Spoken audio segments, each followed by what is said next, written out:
بسم الله الرحمن الرحيم. الحمد لله رب العالمين والصلاة والسلام على سيد الأنبياء والمرسلين وعلى آله وصحبه أجمعين، أما بعد. رب اشرح لي صدري ويسر لي أمري واحلل عقدة من لساني يفقهوا قولي. سبحانك لا علم لنا إلا ما علمتنا إنك أنت العليم الحكيم. آج تفسیر کی کلاس ہم لوگوں کی ہے، اور آج کی کلاس میں انشاءاللہ ہم لوگ سورہ ملک کی تفسیر، اس کی آیت نمبر 1 اور 2 کو بھی ترجمہ سمجھنے کی کوشش کریں گے، اور اسی طرح سے آج کے دن کا دوسرا ٹاپک ہے تفسیر کے ٹرمز، اصطلاحات کیا ہیں۔ تو فوراً ہم شروع کرتے ہیں بلا تاخیر۔ سورہ ملک کس پارے میں ہے بتائیے؟ 15-16 اچھا، سورہ ملک کیا کسی کو یاد بھی ہے؟ جن کو یاد ہو وہ ہاتھ اٹھا سکتے ہیں۔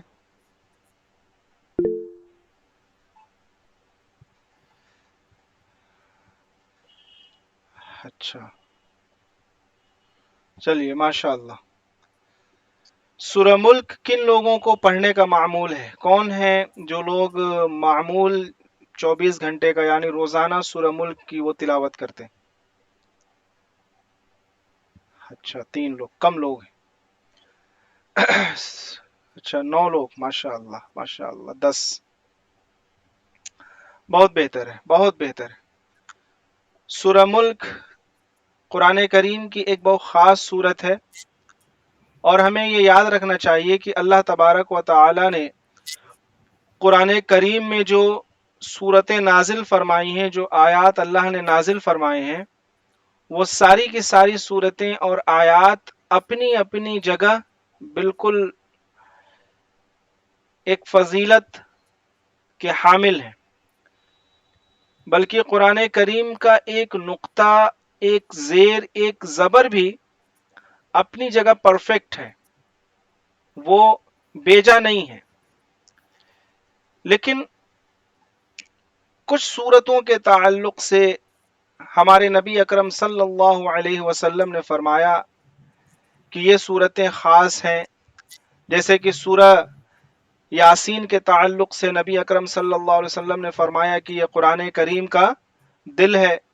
اسی طرح سے سورہ رحمان کے بھی تعلق سے فضیلت ہے، سورہ اخلاص کے تعلق سے فضیلت ہے، سورہ کہف کی ایک فضیلت ہے، سورہ بقرہ اور خاص طور سے اس کی اخیر کی جو 3 آیتیں ہیں اس کی بھی ایک فضیلت ہے۔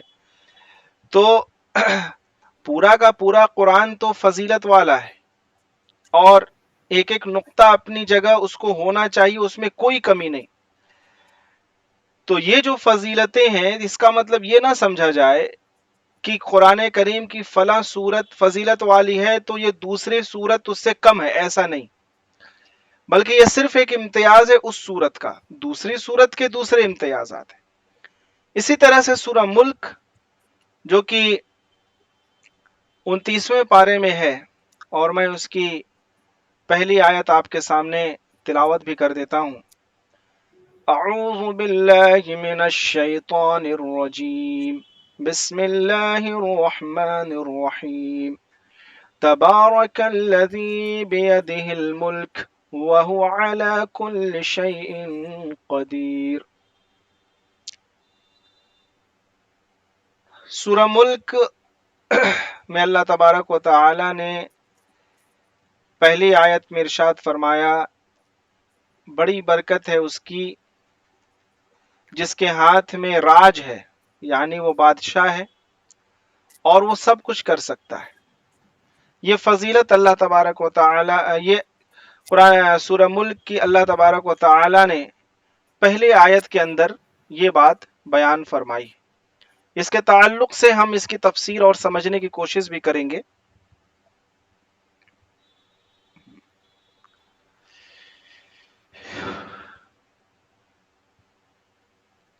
سب سے پہلے ہم اس کی فضیلت کو سمجھتے ہیں کہ سورہ ملک کی فضیلت کیا ہے.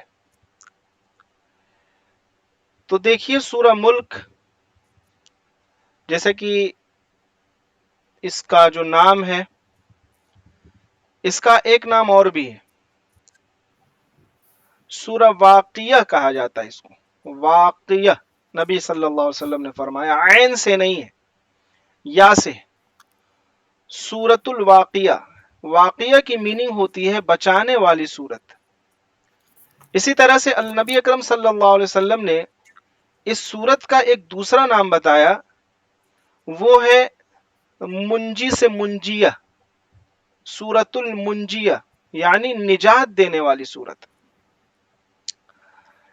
یعنی کہ اس سورت کے اندر اس سورت کا ایک پیغام اور اس کے آیات کی ایک تفسیر اور تشریح وہ ایک الگ ہے، لیکن یہ سورت بذات خود اپنے پڑھنے والے کے لیے نجات ہے اور اسے جہنم سے اور عذاب قبر سے بچانے والی.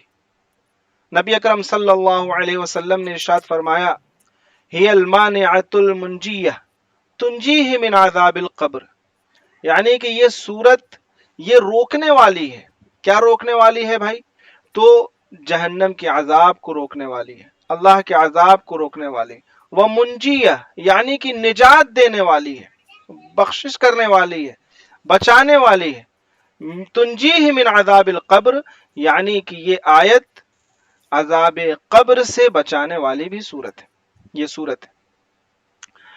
تو سورۃ الملک کے تعلق سے یہ ایک بات بہت اہم ہے، اور اس وجہ سے ہمیں اپنے روزمرہ کے جو معمولات ہیں ان میں ضرور ہمیں سورہ ملک کی تلاوت کو بھی شامل کر لینا چاہیے، اور یہ فضائل اپنے سامنے رکھتے ہوئے اور اس نیت کے ساتھ بھی کرنا چاہیے کہ اللہ تبارک و تعالی اس خاص صورت کے ذریعے سے مجھے عذاب قبر سے بھی بچائے گا، جہنم کی آگ سے بھی بچائے گا. مزید دیکھیے اس صورت کی کیا فضیلت ہے. یہ صورت سفارش کرنے والی صورت ہے، سفارش کرے گی.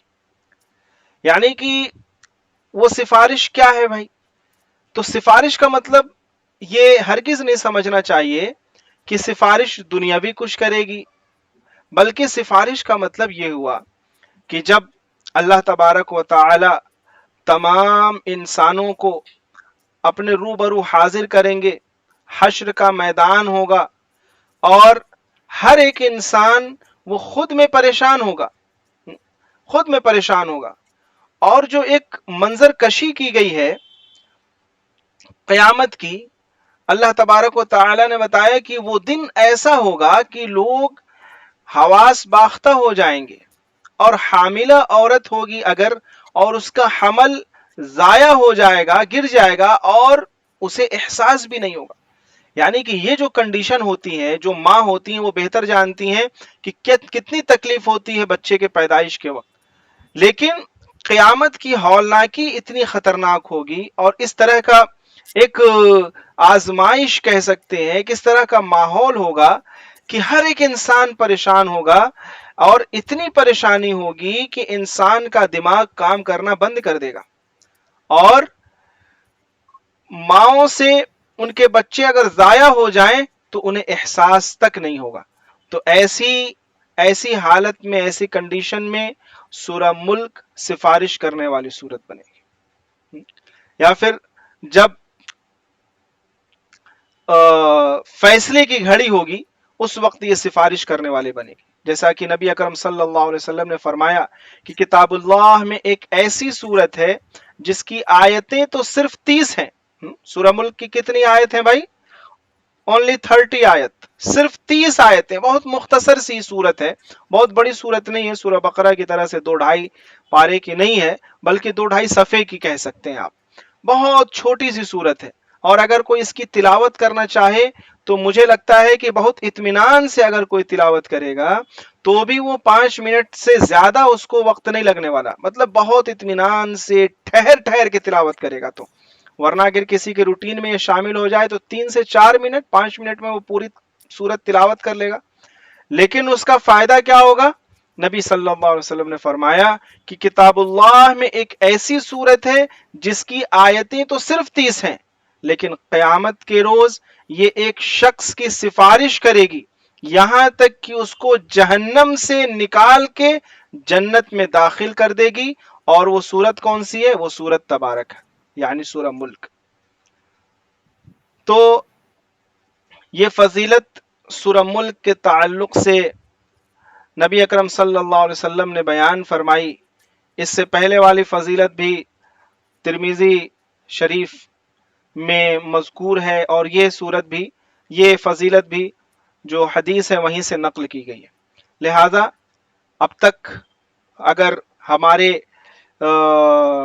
روزانہ کے معمولات میں سورہ ملک کی تلاوت ہے تو بہت مبارک ہیں ایسے لوگ جو سورہ ملک کی تلاوت روزانہ کرنے والے، اور اگر سورہ ملک ہمارے روزانہ کے معمولات میں نہیں ہے تو ہم آج ہی سے ارادہ کریں کہ سورہ ملک کی تلاوت انشاءاللہ ہم روزانہ کریں گے اور اسے اپنی زندگی میں شامل کریں گے۔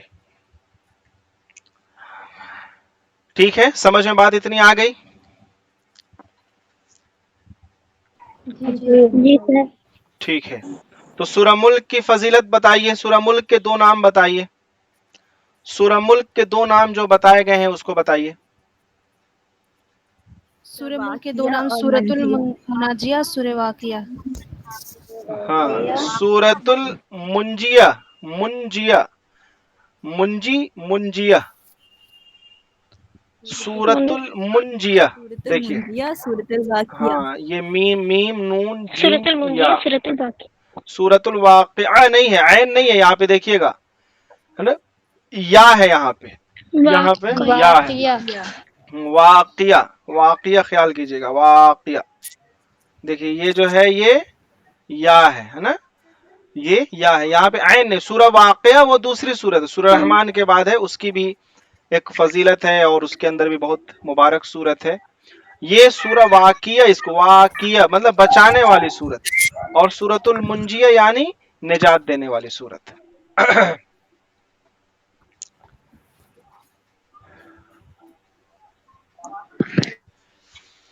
ٹھیک ہے، بہت بہتر۔ یہ جو حدیث سفارش والی بتائی گئی ہے اس کا خلاصہ کوئی بتا سکتا ہے؟ ابھی جو بات بتائی گئی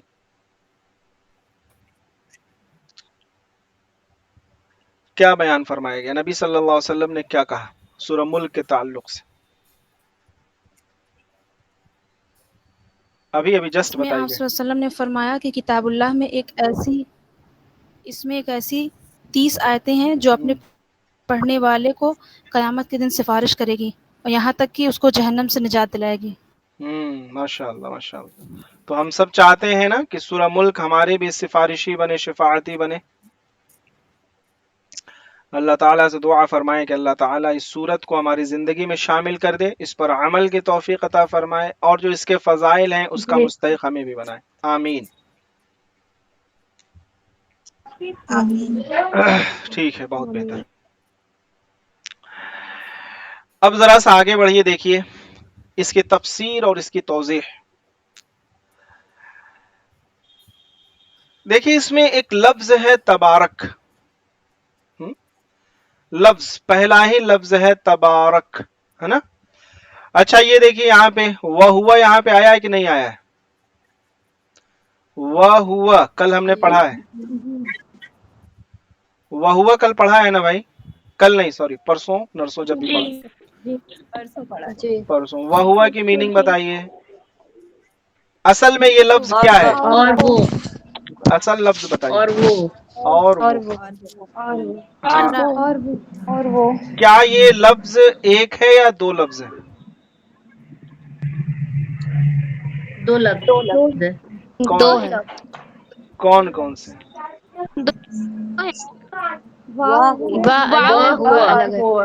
الگ ہے. واہ ہوا.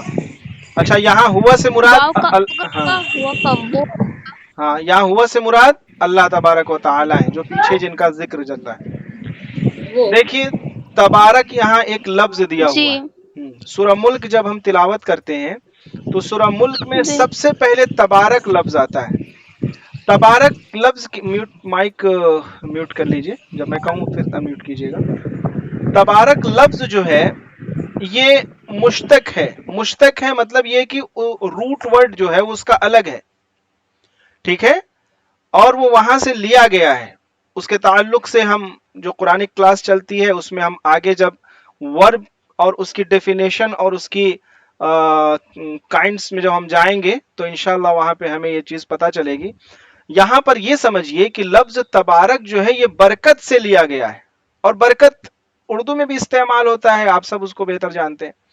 اچھا اس کی جو میننگ ہے برکت کی، وہ دیکھیے یہاں لکھی ہوئی ہے کہ برکت کی میننگ ہوتی ہے بڑھنا اور زیادہ کرنا، زیادہ ہونا. ہاں مطلب کسی کے رزق میں برکت ہو جاتی ہے تو کیا ہوتا ہے، اس کے رزق میں برکت ہوئی تو وہ رزق اس کے پاس اگرچہ 100 روپے دکھ رہا ہے، لیکن اللہ نے برکت ایسی دی 100 روپے میں کہ وہ 100 روپے 1000 کے برابر ہو گیا. اس کا مطلب کیا ہوا؟ اس کا مطلب یہ ہوا کہ وہ اس میں اندر برکت ہو گئی. جو آدمی 1000 کما رہا ہے وہ جس طرح رہ رہا ہے اسی طرح سے 100 روپے کمانے والا انسان بھی رہ رہا ہے، اسی آرام سے اور اطمینان سے. اللہ نے اس کو زیادہ کر دی. اسی طرح سے وہ واقعہ نبی صلی اللہ علیہ وسلم کا بھی یاد ہونا چاہیے ہمیں، جس میں نبی صلی اللہ علیہ وسلم نے ایک کھانے کے اندر اپنا لعاب ڈالا اور اس کے اندر برکت ہو گئی، اور صحابہ کی ایک بڑی جماعت اس پورے کھانے سے سیراب ہوئی. بڑھنا، زیادہ ہونا. تو برکت لفظ جو ہے یہ تبارک برکت سے نکلا ہوا ہے، جس کی ڈکشنری والی میننگ جو ہے تو بڑھنا اور زیادہ ہونا. لیکن یہاں پہ خاص بات یہ ہے کہ لفظ برکت جو ہے سورہ ملک کے اندر جو لفظ تبارک آیا ہوا ہے یہ اللہ تعالی کے لیے آیا ہوا ہے. کس کے لیے آیا ہوا ہے؟ اللہ کے لیے آیا ہوا ہے. لیکن لفظ جب اللہ کے لیے بڑھنا کہا جائے اور زیادہ ہونا کہا جائے تو کیا یہ صحیح ہے؟ ظاہر سی بات ہے اگر ہم یہ کہیں کہ اللہ تعالی بڑا ہو گیا تو اس کا مطلب یہ ہوا کہ اللہ تعالیٰ کیا چھوٹے تھے پہلے؟ نعوذ باللہ. بڑھنے سے مراد مطلب جب کسی کے تعلق سے آپ یہ کہیں گے کہ وہ بڑھ رہا ہے، اوپر ہو رہا ہے، تو اس کا مطلب یہ کہ کچھ جگہ تھی اوپر ہونے کی، بڑھنے کی کوئی جگہ تھی، جب وہ گنجائش ملی، وہ اپارچونٹی ملی، وہ موقع آیا تو انسان بڑھ گیا.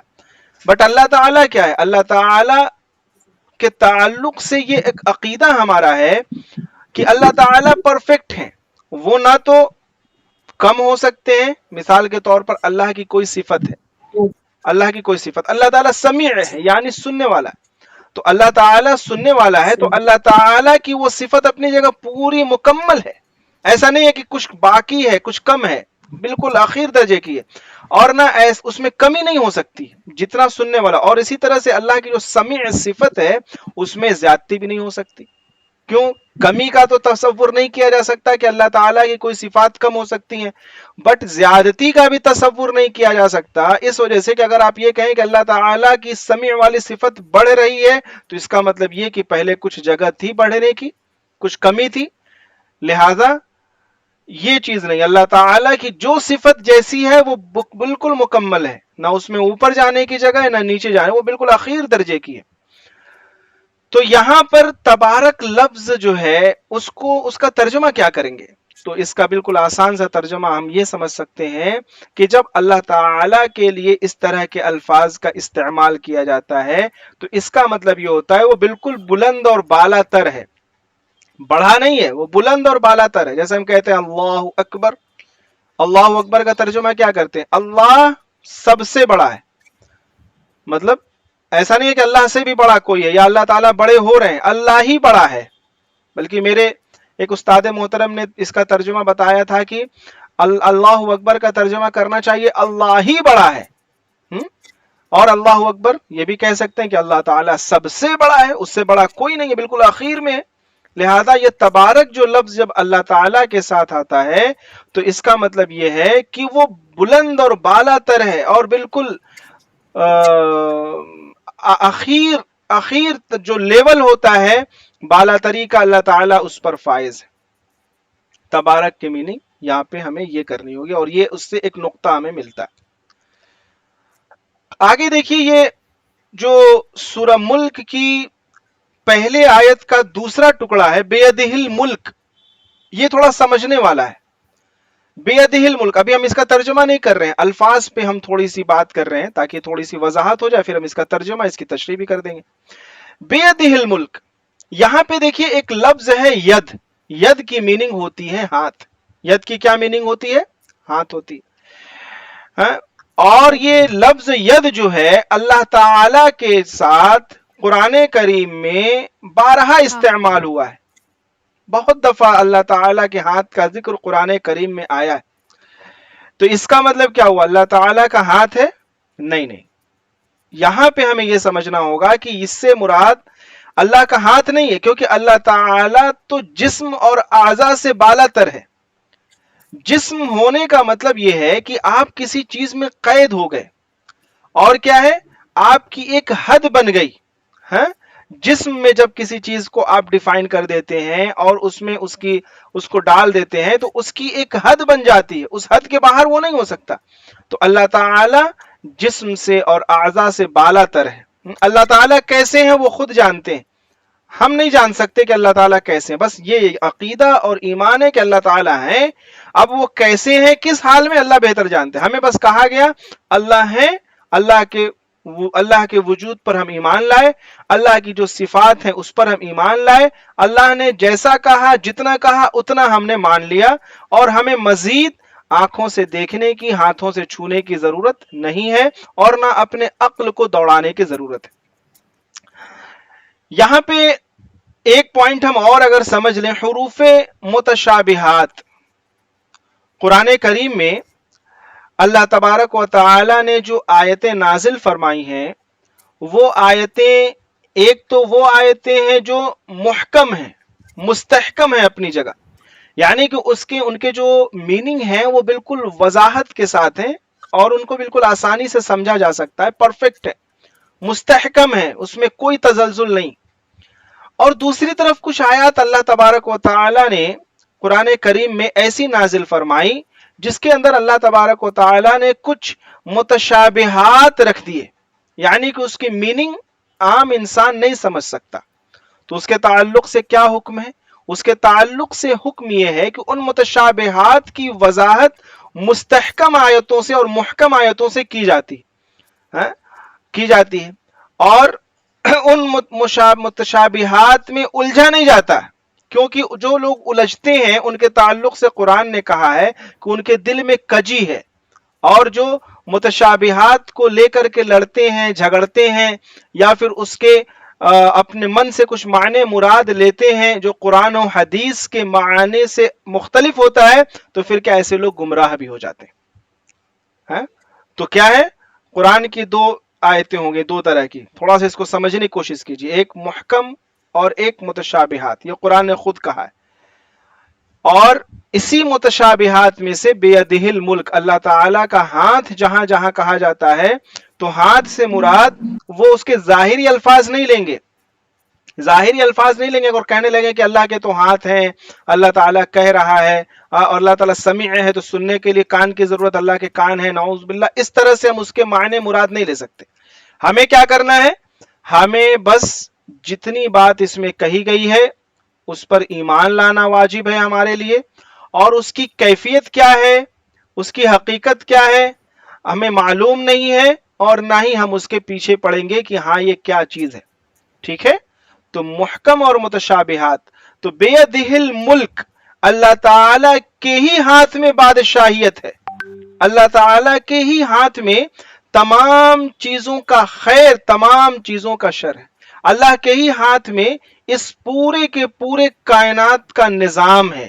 وہ جس طرح سے چاہتا ہے، جس چیز کو چاہتا ہے پروان چڑھاتا ہے، اس کو رنگ بھرتا ہے، اور اس کی کیفیت کو بناتا ہے، اور جس چیز کو چاہتا ہے اس کو ختم کرتا ہے، اس کو تنزلی میں ڈال دیتا ہے، اس کو برباد کر دیتا ہے. اور اللہ تعالیٰ کے لیے بنانا اور بگاڑنا یہ کوئی بہت بڑی چیز نہیں ہے، صرف لفظ کن اور وہ چیز وجود میں ہو جاتی۔ تو بیدہ الملک سے بات سمجھ میں آئی؟ ید والا جو ایک شک دماغ میں آ سکتا ہے، سب کو سمجھ میں آیا؟ ید، ید یعنی ہاتھ، ید کا عربی لفظ ترجمہ کیا؟ ہاتھ ہے۔ تو اب یہ نہ کہا جائے کہ اللہ تعالیٰ کے ہاتھ ہے، بھائی سورہ ملک میں اللہ نے فرمایا اور ہم لگے بہت بڑے مفسر بن کے سمجھانے، تو ایسا نہیں کرنا ہے نا۔ اور دوسری چیز کیا ہمیں پتہ چلی کہ قرآن کی بہت ساری ایسی آیتیں ہیں جن کا مفہوم، جن کے معنی نہیں سمجھ میں آتے ہیں، وہ متشابہات میں سے ہیں، تو ان کے تعلق سے لڑنا جھگڑنا نہیں چاہیے، ہاں، بلکہ کیا ہے، ان پر ایمان لانا بس واجب ہے، اور اس کی کیفیت، اس کی حقیقت نہیں معلوم ہے تو کوئی مسئلہ نہیں۔ جو محکم آیتیں ہیں ان کو لیجئے، ان پر عمل کیجئے، انشاءاللہ دنیا میں بھی کامرانی اور فلاح ہوگی، اور آخرت میں بھی سرخروئی سے آپ ہمکنار ہوں گے۔ ٹھیک ہے، آگے بڑھا جائے۔ سمجھ میں آ گیا نا؟ تبارک اور بیدہ الملک، تبارک لفظ اور بیدہ الملک، ہاں ٹھیک ہے۔ لفظ تبارک کی تھوڑی بات بتائیے، جو اس سے پہلے بتایا گیا۔ لفظ تبارک کی ڈکشنری والی میننگ کیا ہے؟ سر برکت، بڑھنا، بڑھنا، زیادہ ہونا، بڑھنا اور زیادہ ہونا۔ سارے لوگ بول رہے ہیں بھائی، کچھ سننی بھی ہیں کیا اس میں؟ مطلب سننے والے، سننے والے مت بنیے بھائی، بولنے والے بنیے کلاس میں میرے۔ اچھا، اللہ تبارک و تعالی کی صفات میں تو زیادتی نہیں ہو سکتی ہے، بڑھوتری نہیں ہو سکتی ہے، نہ کمی ہو سکتی ہے، تو پھر یہاں پہ کیا معنی لیں گے اس کے؟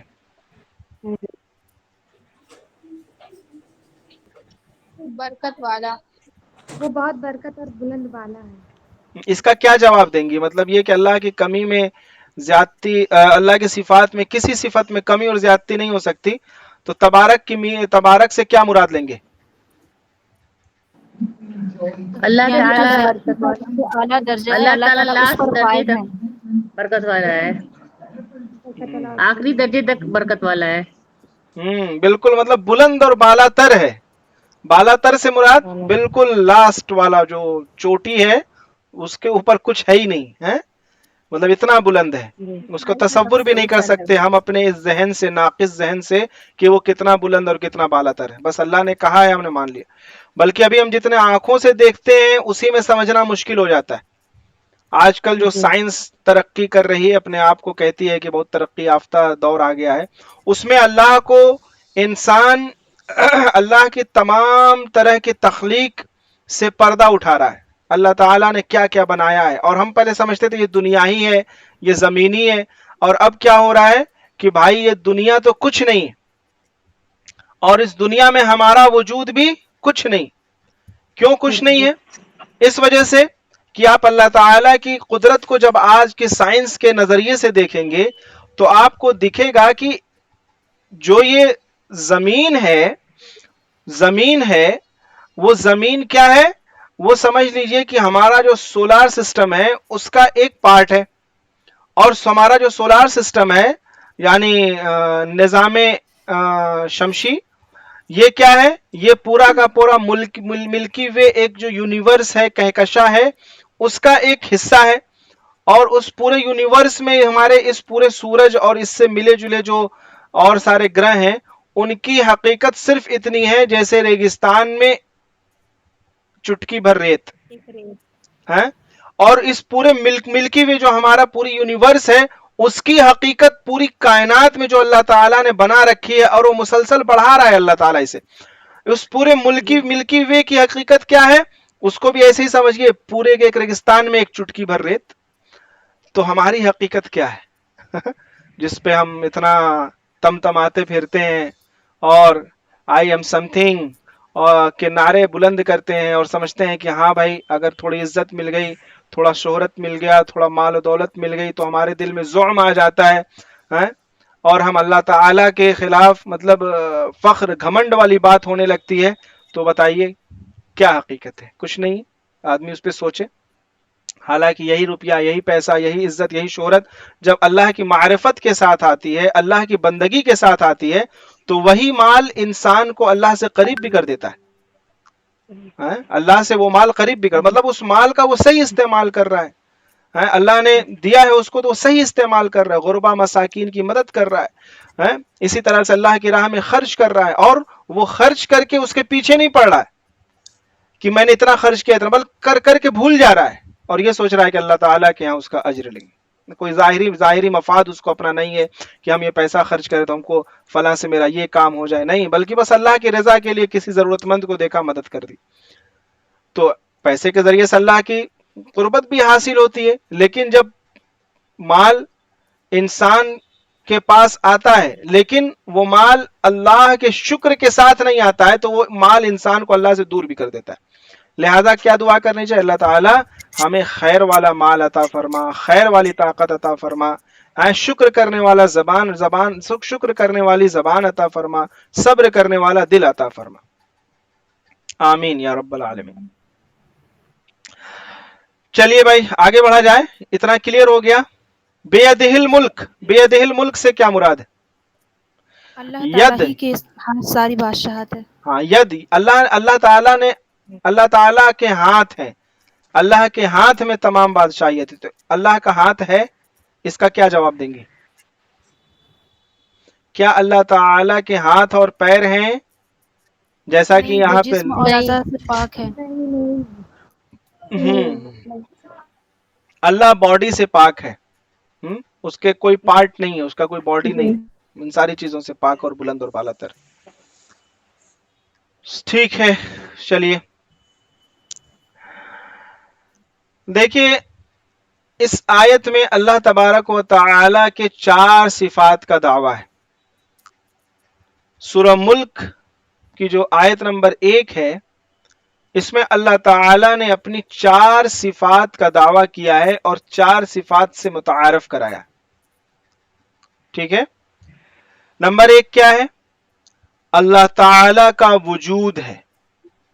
ٹھیک ہے، ایسا نہیں کہہ سکتے کہ اللہ تعالی کا وجود نہیں ہے. اور بعض جن کے جو چشمہ جن کا لگا ہوتا ہے، سائنس میں خاص طور سے اس وجہ سے لفظ استعمال کرتا ہوں کیونکہ آج کا جو دور ہے اور جو جنریشن ہم اپنی بھیج رہے ہیں اسکولوں میں، کہیں نہ کہیں ان کے دل میں اور ان کے دماغ میں ایجوکیشن کے ذریعے سے یہ بٹھایا جا رہا ہے، اور خاص طور سے سائنس کے کانسیپٹس اور اس کے فارمولا کے ذریعے سے، جو اس کے اور چیزیں اس کے ذریعے سے، کہ سائنس ورسز ریلیجن، یعنی کہ سائنس اور مذہب کی ایک جنگ ان کے دماغ میں ڈال دی جا رہی. سائنس اور مذہب کی ایک جنگ ڈال دی جا رہی. مثال کے طور پر سائنس کا ایک بہت آسان سا فارمولا ہے، آپ سب پڑھتے ہوں گے اور پڑھنا بھی چاہیے تھوڑا بہت، جس میں اسٹوڈنٹ کو یہ بتایا جاتا ہے کہ جو یہ مادہ ہوتا ہے، جو اصل ایک مطلب جو انرجی ہوتی ہے، اس کو پیدا نہیں کیا جا سکتا ہے، اس کو ڈائیورٹ کیا جا سکتا ہے. 2 کو ملا کر کے تیسری چیز بنائی جا سکتی ہے. از سر نو انرجی پیدا نہیں کی جا سکتی، مطلب 2 چیزوں کو پیدا کر کے تیسری چیز بنتی ہے جو کوئی مادہ. از سر نو کوئی مادہ نہیں بن سکتا ہے. ٹھیک ہے، یہ بات ان کو سائنس والوں کو اسٹوڈنٹ کے دل میں بتائی جاتی. لیکن کیا ہی بہتر ہوتا اگر یہ بتایا جاتا کہ اگر اللہ چاہے تو کچھ بھی ناممکن نہیں. اللہ چاہے تو کیا ہے؟ مطلب یہ پوری کی پوری کائنات عدم سے وجود میں آ گئی، کچھ نہیں تھا، نتھنگ، کچھ نہیں تھا. اللہ نے اس کو پیدا کیا، اس کو کھینچ دیا. بگ بینگ کی تھیوری جو ہے اس کو کھینچ کے بالکل بڑا کر دیا، اور اب بڑھی رہی ہے یہ پوری کائنات. لیکن کبھی نہ کبھی تو ایک پوائنٹ ہوگا نا، جو پوائنٹ اللہ نے پیدا کیا اور پھر وہاں سے اس کو اللہ نے بڑا کر دیا. تو پیدا کرنے والی ذات تو کوئی ہے، ایسا تو ہے نہیں کہ ساری چیزیں بغیر پیدا کیے خود بخود ہو رہی ہیں، وجود میں آتے چلی جا رہی. تو سب سے پہلے اللہ کا وجود، سورہ ملک آیت نمبر 1 میں جو 4 صفات اللہ تعالیٰ کی پتہ چلتی ہیں، اس میں سب سے پہلے اللہ کا وجود. اور ہمارے بچے جو اسکولوں میں پڑھ رہے ہیں ان کے دماغ میں سب سے پہلے یہ بات ڈالی جاتی ہے کہ اللہ کا وجود نہیں ہے، کریچر نہیں ہے کوئی. مطلب یہ کہ یہ جو دنیا ہے اور یہ نظام ہے اس کے پیچھے کوئی طاقت نہیں ہے، یہ خود بخود یہ ایکشن کا ریئیکشن ہو رہا ہے اور چیزیں ہوتی چلی جا رہی ہیں، بڑھتے چلی جا رہی ہیں۔ حالانکہ ہمارے مذہب کا سب سے پہلا کیا ہے؟ اللہ کا وجود، اللہ ہے۔ ہاں اللہ کا وجود ہے تو یہ بات ہمیں ذہن میں رکھنی چاہیے کہ اس کا وجود کیسا ہے اس کا جواب ہم نہیں دے سکتے، اور نہ ہی اس دماغ سے اللہ کے وجود کو ہم پا سکتے ہیں، اس کا ادراک کر سکتے۔ کیوں نہیں کر سکتے بھائی؟ تو سمپل سا جواب ہے بھائی کہ دیکھیے اللہ تبارک و تعالی نے آپ کو یہ دماغ عطا فرمایا ہے، ہاں میری بات سمجھ میں آ رہی ہے نا سب کو؟ آپ کو یہ جو دماغ عطا فرمایا ہے اللہ تبارک و تعالی نے، یہ دماغ اللہ تبارک و تعالی نے اتنا وسیع اور اتنا اس کے اندر اللہ نے اس کو ایسا بنایا ہے کہ ہم اپنے دماغ سے اپنے ہی دماغ کو ابھی تک نہیں سمجھ پائے اور نہ ہی اپنے دماغ کا یوز کر پائے۔ خود کہا جاتا ہے کہ جو سب سے زیادہ استعمال ہوا ہے دماغ وہ 15% استعمال ہوا ہے، کچھ لوگ 30% تک کہتے ہیں۔ بہرحال اس کے آگے دماغ کوئی استعمال ابھی تک نہیں کیا۔ تو میں کہتا ہوں اللہ نے جو دماغ بنایا ابھی تک ہم اس کے مکمل استعمال پر بھی قادر نہیں ہوئے ہیں اور اس کو سمجھ ہی نہیں پائے ہیں، تو اس دماغ سے اس کے بنانے والے کو ہم کیسے سمجھ سکتے ہیں؟ ظاہر سی بات ہے کہیں تو جائیں گے تو ہم الجھ جائیں گے۔ تو جہاں پہ انسان الجھتا ہے وہاں سے کیا ہوتا ہے؟ عقیدہ شروع ہوتا ہے، ایمان شروع ہوتا ہے، یعنی کہ وہاں کے آگے کا جواب آپ کو یہ دماغ نہیں دے سکتا، کیونکہ دماغ کیا ہے؟ دماغ ایک کمپیوٹر سے آپ اس کا مثال لے سکتے، ایک کمپیوٹر ہے، اس کے اندر جب کوئی ڈاٹا جاتا ہے تو یہ اس کو رسپانس کرتا ہے۔ کمپیوٹر ہے جیسے ہماری اسکرین پہ جو چیز شو ہو رہی ہے تو کیسے کی پیڈ کے ذریعے سے ہم اس میں کچھ ٹرانسفر کرتے ہیں تو وہ سامنے شو ہوتا ہے، وہ بتاتا ہے کیا لکھا گیا۔ ماؤس کے ذریعے سے کچھ چیزیں ٹرانسفر کرتے ہیں، کچھ چیزیں نیٹ کے ذریعے سے ٹرانسفر ہوتی ہیں، تو پھر کیا کمپیوٹر اس جانکاری کو دکھاتا ہے اور اس کے بارے میں بتاتا ہے کہ یہ کیا ہے، کیسے ہے، کب ہے۔ اسی طرح سے دماغ جو ہمارا ایک کمپیوٹر کی طرح ہے، اور یہ جو ہمارے آرگنس ہیں، 5 آرگنس ہیں ہمارے ہیں، جو ہاتھ ہے، آنکھ ہے، ناک ہے، زبان ہے، کان ہے، یہ سب کیا ہیں؟ یہ 5 آرگنس ہیں جس کے ذریعے سے کوئی بھی ڈاٹا کلیکٹ ہوتا ہے۔ بعض دفعہ کسی چیز کو ہم چھوتے ہیں تو پتہ چلتا ہاں یہ گرم ہے، ہاتھ ہٹ گیا، ٹھنڈا ہے، ہاتھ ہٹ گیا، تو کیا ہوا؟ ہم نے اس کو چھوا اور پھر وہ فوراً ہمارے دماغ تک اس کی گرماہٹ گئی، دماغ نے کہا کہ ہاتھ کو ہٹائیے، گرم ہے ورنہ ہاتھ جل جائے گا، ہاتھ خود بخود ہٹ گیا۔ اسی طرح سے کسی چیز کو ہم مہکتے ہیں، عطر ہے، مہکتے ہیں، مہک اس کی کسی کی اچھی لگتی، کسی کی خراب لگتی ہے، تو کیا ہے؟ ناک سے ہم نے مہکا، ناک نے ڈاٹا بیٹا دماغ کو، دماغ نے فیصلہ دیا۔ آنکھ سے ہم دیکھتے ہیں، آنکھ سے چیزوں کو دیکھتے ہیں تو آنکھ سے سمجھ میں نہیں آتا، آنکھ سے تو دیکھ رہے ہیں، وہ تصویر کو کیپچر کر کے دماغ میں بھیجتا ہے، تو پھر کیا ہے؟ دماغ میں جانے کے بعد دماغ ایک فیصلہ کرتا ہے، اس کی تصویر بناتا ہے، پھر انسان سمجھتا ہے کہ ہاں آگے دیوار ہے، ہم کو ادھر مڑ جانا ہے، دیوار کا کلر کیا ہے، وغیرہ وغیرہ وغیرہ۔ تو کیا ہے؟ انسان کا دماغ ایسے ورک کرتا ہے۔ بٹ کیا ہے؟ سارے علوم دماغ میں جو چیزیں جاتی ہیں انسان دماغ اس کا فیصلہ کرتا ہے، لیکن بہت ساری سوالات ایسے ہیں جو ڈاٹا ہمارے دماغ تک نہیں پہنچ سکتا، اس کو ہم نہیں دیکھ سکتے۔ قبر میں کیا ہو رہا ہے ہم نہیں دیکھ سکتے تو دماغ سے سمجھ بھی نہیں سکتے۔ اسی طرح سے جنت کا تصور، جہنم کا تصور ہم اپنی آنکھوں سے دیکھے نہیں، اس کو سمجھے نہیں، لہٰذا ہم اپنے دماغ سے اس کو نہیں سمجھ سکتے۔ ان ساری چیزوں سے بڑھ کر کے نبی اکرم صلی اللہ علیہ وسلم پر کتاب اللہ نازل ہوتا تھا، حضرت جبرائیل لاتے تھے، ہم اس کو نہیں دیکھا، نہیں سمجھ سکتے۔ اللہ تعالیٰ کو ہم نے نہیں دیکھا، اسی طرح سے اسی کے ساتھ ہم یہ بھی سمجھ سکتے ہیں کہ اللہ کو ہم نے نہیں دیکھا لہذا ہم اسے نہیں سمجھ سکتے۔ تو ایسے جگہ پہ کیا ہے؟ جب انسان کا دماغ کام کرنا ایک حد ہے اس کی، وہاں جا کے رک جاتا ہے، تو پھر اس کے آگے کے جو سوالات ہیں ان کے جوابات وحی کے ذریعے سے ملتا ہے، وحی کے ذریعے سے ملتا ہے۔ اور وہ وحی کون بھیجتا ہے؟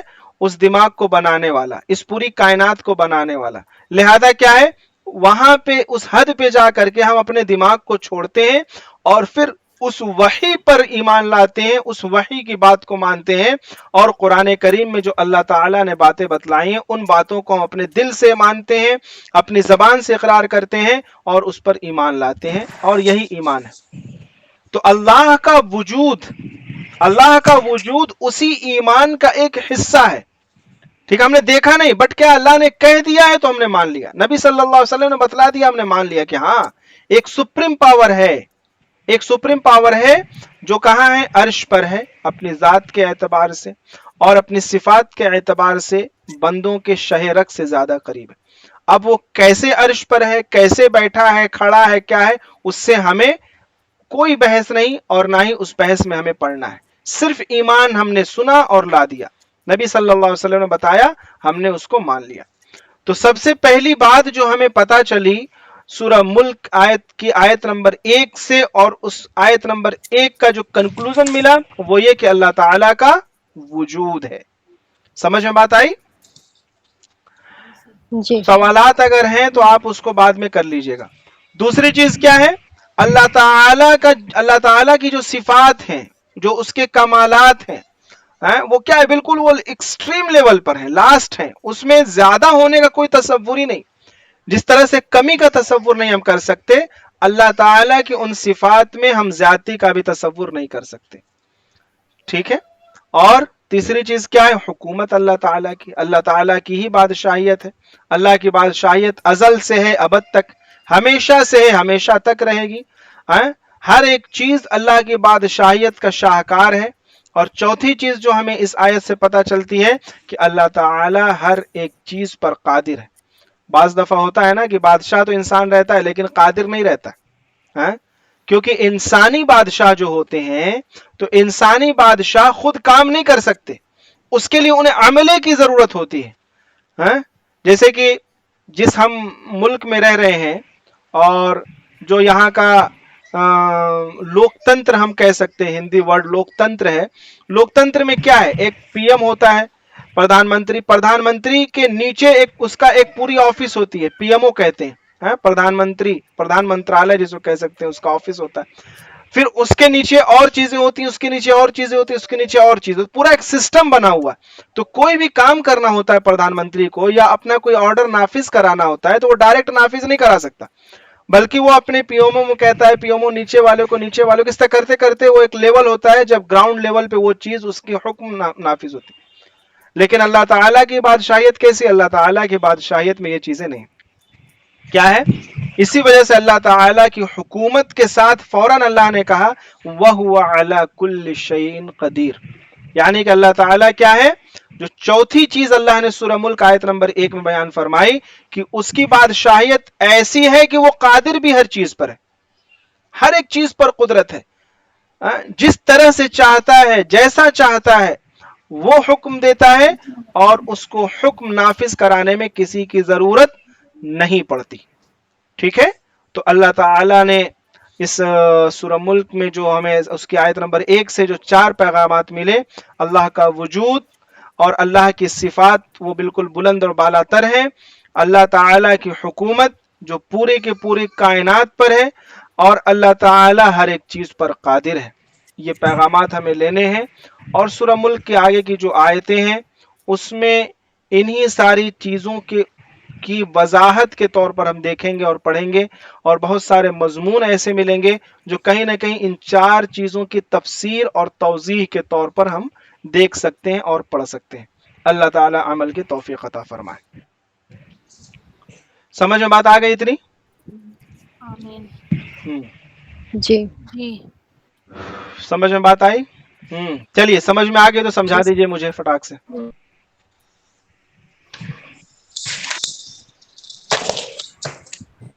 سمجھ میں آ گئی تو سمجھائیے بھائی. 4 صفات سمجھا دیجئے. چلیے. اس میں سب سے پہلی صفات یہ ہے کہ اللہ تعالیٰ کا وجود ہے، اور آپ صلی اللہ علیہ وسلم نے ہمیں بتایا، ہم نے اس پر یقین کر لیا. اس میں اس سے زیادہ ہمیں پڑھنے کی ضرورت نہیں ہے کہ اللہ کا وجود کیسا ہے. اور دوسری صفات ہے کہ اللہ تعالیٰ کا کمالات ایک دم اسٹیل لیول کی ہے. تیسری صفات ہے اللہ تعالیٰ ہی کی بادشاہیت ہے، ان کی حکومت پوری دنیا میں ہے. اور چوتھی اس میں کہ اللہ تعالیٰ ہر چیز پر قدرت رکھتے ہیں. ٹھیک ہے، بہت بہتر، ماشاء اللہ. ٹھیک ہے، یہ آیت نمبر 2 جو ہے اس کا ترجمہ آپ دیکھ سکتے ہیں، اللہ اکبر کبیرہ. یہ دیکھیں آیت نمبر 1 تو ہے ہی، آیت نمبر 2 ایسی اللہ تعالی نے نازل فرما دی ہے سورہ ملک کی، اللہ اکبر کی. اگر یہ آیت میری بہنوں اگر ہمارے یہاں پہ اتر جائے دل پہ ہمارے، تو پھر انسان کی جو زندگی گزر رہی ہے نا اس کو اپنا مقصد مل جائے گا. انسان بالکل مطلب سمجھ جائے گا، خود ہی کو پالے گا. اقبال کہتے ہیں نا خود کو پالے، خود کو پالے نہ ہی وہ اصل ہے، خود ہی کو کر بلند اتنا. خود ہی کا تصور جو ہے، تو جو اس آیت کو سمجھ لے، الذی خلق الموت والحیات لیبلوکم ایکم احسن عملا، زندگی اور موت کی کشمکش، مرنا اور جینا، اور یہ زندگی اور موت اللہ نے بنایا کیوں، یہ جواب اس میں ملتا ہے، اور بہت مطلب مدلل جواب مل رہا ہے. اور وہ العزیز الغفور، اور وہ کیا ہے، وہ زبردست ہے، بخشنے والا ہے. یہ آیت بہت توضیح طلب ہے، اور صحیح بات تو یہ ہے کہ توضیح طلب کے ساتھ اللہ سے دعا مانگنے والی آیت ہے کہ اللہ تعالی یہ جو اللہ نے زندگی اور موت کا فلسفہ جو اس آیت میں بیان کیا گیا ہے اور کیا اللہ نے، وہ ہمارے دل پہ اللہ اتار دے اور ہمارے دل کو اس آیت کے لیے کھول دے. اور آج میں جب اس کو پڑھ رہا تھا تو مجھے لگا کہ یار اگر ہم لوگ اس آیت کو آج ہی کور کرنے کی کوشش کرتے تو ہو ہی جاتا، لیکن اس آیت کا حق ادا نہیں ہو پائے گا. لہٰذا میں نے اس آیت کے لیے نیکسٹ کلاس چھوڑ دی کہ اگلی کلاس میں انشاءاللہ اسی آیت کے اوپر بات کی جائے گی، اور اگر موقع ملا تو اس کے آگے والی آیت کو بھی کور کیا جائے گا انشاءاللہ. جب تک اللہ تعالیٰ سے دعا ضرور کرتے رہیں، اللہ تعالیٰ سے مانگتے رہیں.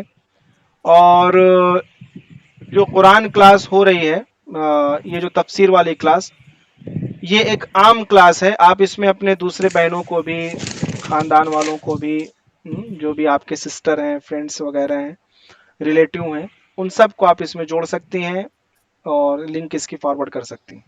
باقی کلاسوں میں نہ جوڑیے گا، کیونکہ باقی کلاسز جو ہے وہ تھوڑی سی دوسری طرح کی ہوتی ہیں. کوئی بیچ میں آئے گا تو اس کو سمجھ میں نہیں آئے گا، مزید یہ کہ دوسروں کو ڈسٹرب پیدا ہوگا. لیکن آج جمعہ والی کلاس میں آپ سب کو جوڑ سکتے ہیں. ٹھیک ہے، کوئی سوال اگر ہے کسی کے ذہن میں تو پوچھ لیجئے.